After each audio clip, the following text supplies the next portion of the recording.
आज के वीडियो में हम भारत के उद्योगपति संत के बारे में जानेंगे। रतन टाटा। रतन टाटा भारत के उद्योगपति थे जो टाटा समूह और टाटा सन्स के अध्यक्ष के रूप में काफी समय तक रहे हैं। भारत की सबसे बड़ी व्यापारिक इकाई टाटा समूह के 1991 से 2012 तक वो अध्यक्ष रहे हैं। इसके अतिरिक्त अक्टूबर 2016 से फरवरी 2017 तक वो इस समूह के कार्यकारी अध्यक्ष भी रहे हैं। रतन टाटा जी के नेतृत्व में टाटा समूह ने वैश्विक स्तर पर विस्तार किया था और कई महत्वपूर्ण अधिग्रहण किए थे। 2000 में तीसरा सर्वोच्च नागरिक सम्मान पद्म भूषण प्राप्त करने के बाद रतन टाटा जी 2008 में भारत के दूसरे सर्वोच्च नागरिक सम्मान पद्म विभूषण से भी सम्मानित हुए थे। तो आज हमारी चर्चा उन्हीं के व्यक्तित्व से संबंधित है। रतन टाटा का जन्म 28 दिसंबर 1937 को गुलाम भारत के मुंबई में एक पारसी परिवार में हुआ था। वो नवल टाटा के बेटे थे। नवल टाटा का जन्म सूरत में हुआ था।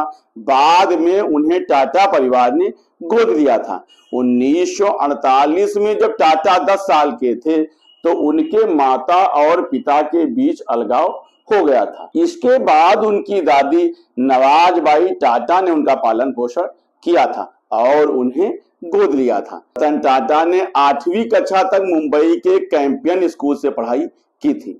इसके बाद उन्होंने मुंबई में कैथेड्रल और जॉन कॉनन स्कूल, शिमला में बिशप कॉटन स्कूल और न्यूयॉर्क शहर में रिवरडेल कंट्री स्कूल में पढ़ाई की थी, जहां से उन्होंने 1955 में स्नातक की उपाधि ग्रहण किया था। 1959 में उन्होंने वास्तुकला में स्नातक की डिग्री हासिल की थी। 1970 के दशक में रतन टाटा को टाटा समूह में प्रबंधकीय पद पर नियुक्ति दी गई थी। वो शुरू में सहायक company national radio and electronics, जिसे कि नेल्को कहते हैं, उसको पुनर्जीवित करने में सफल होते हैं। 1991 में जेआरडी टाटा ने टाटा सन्स के अध्यक्ष पद से इस्तीफा दिया और रतन टाटा को अपना उत्तराधिकारी नियुक्त किया।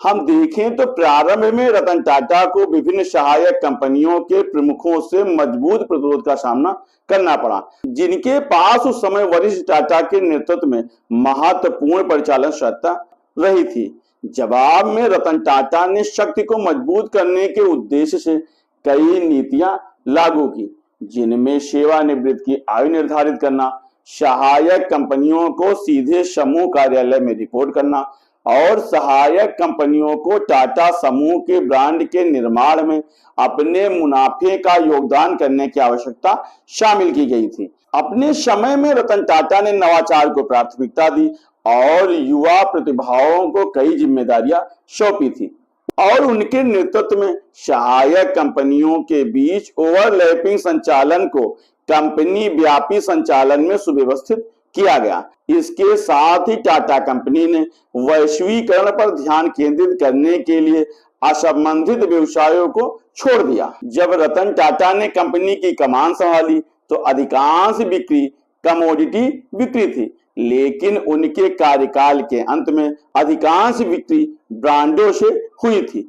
उनके नेतृत्व में टाटा टी ने टेटली का अधिग्रहण किया था, टाटा मोटर्स ने जगुआर लैंड रोवर का अधिग्रहण किया और टाटा स्टील ने कोरस का अधिग्रहण किया था।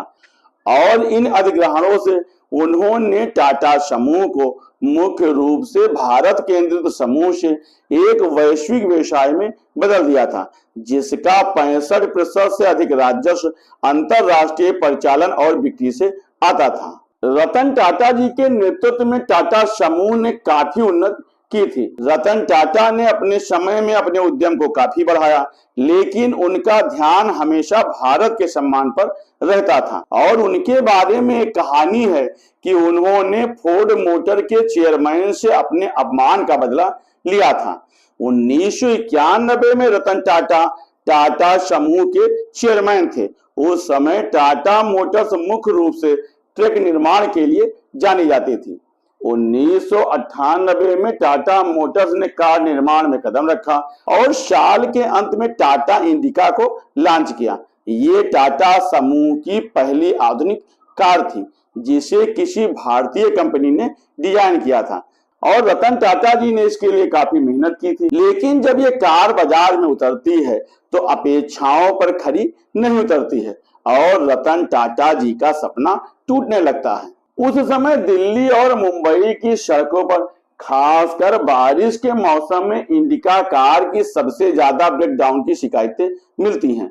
1999 में टाटा ग्रुप ने कार कारोबार बंद करने की योजना बनाई। रतन टाटा काफी निराश हुए और इसे अपने लिए वो एक बड़ा झटका मान रहे थे। और उस समय नंबर 1 की फोर्ड मोटर्स ने टाटा मोटर्स के कार व्यवसाय को खरीदने का प्रस्ताव दिया था। प्रस्ताव पर रतन टाटा जी और उनकी टीम फोर्ड के मुख्यालय डेट्रॉयट गई थी, जहां 3 घंटे की बैठक में रतन टाटा जी को काफी अपमान का सामना करना पड़ा। फोर्ड के चेयरमैन बिल फोर्ड ने रतन टाटा से कहा कि जब आपको कार बनाने का अनुभव नहीं था तो ये बचकाना कदम क्यों उठाया। उन्होंने कहा कि वे उनका कार व्यवसाय खरीद कर उनके ऊपर एहसान करेंगे। ये सुनकर रतन टाटा काफी आहत हुए और उसी रात उन्होंने कार व्यवसाय बेचने का इरादा त्याग दिया और अगली सुबह फ्लाइट से मुंबई वापस आ गए। और अब रतन टाटा जी के पास जो था वो केवल अपमान था। रतन टाटा जी ने उसी समय ठान लिया कि वो फोर्ड को सबक सिखाएंगे। 2008 में टाटा समूह ने सफलता की कई नई ऊंचाइयां छू ली थी, जबकि फोर्ड की स्थिति दिन प्रतिदिन बिगड़ रही थी। उसी वर्ष रतन टाटा जी ने फोर्ड की जगुआर और लैंड रोवर ब्रांड्स को खरीदने का प्रस्ताव दिया था। उस समय फोर्ड को इन ब्रांड्स से काफी नुकसान हुआ था और अब पासा पलट चुका था। जो रतन टाटा अपनी कार के व्यवसाय को फोर्ड कंपनी के पास बेचने गए थे, अब वो फोर्ड कंपनी अपने कार के व्यवसाय को बेचने के लिए भारत आई थी। जगुआर और लैंड रोवर ब्रांड्स को बेचने के लिए फोर्ड कंपनी के मालिक बिल फोर्ड मुंबई आए थे, तो उन्होंने उस समय कहा कि आप हमारे ऊपर एक बड़ा एहसान कर रहे हैं। रतन टाटा ने इस ब्रांड्स को बंद नहीं किया, बल्कि उस ब्रांड्स को उन्होंने टाटा समूह में जोड़ करके काफी सफल बनाया था। रतन टाटा जी ने नैनो कार की अवधारणा भी तैयार की थी और इसके विकास का नेतृत्व उन्होंने किया था। उनका इरादा था कि कार को औसत भारतीय परिवार तक पहुंचाना है और इसके पीछे की कहानी भी काफी दिलचस्प है।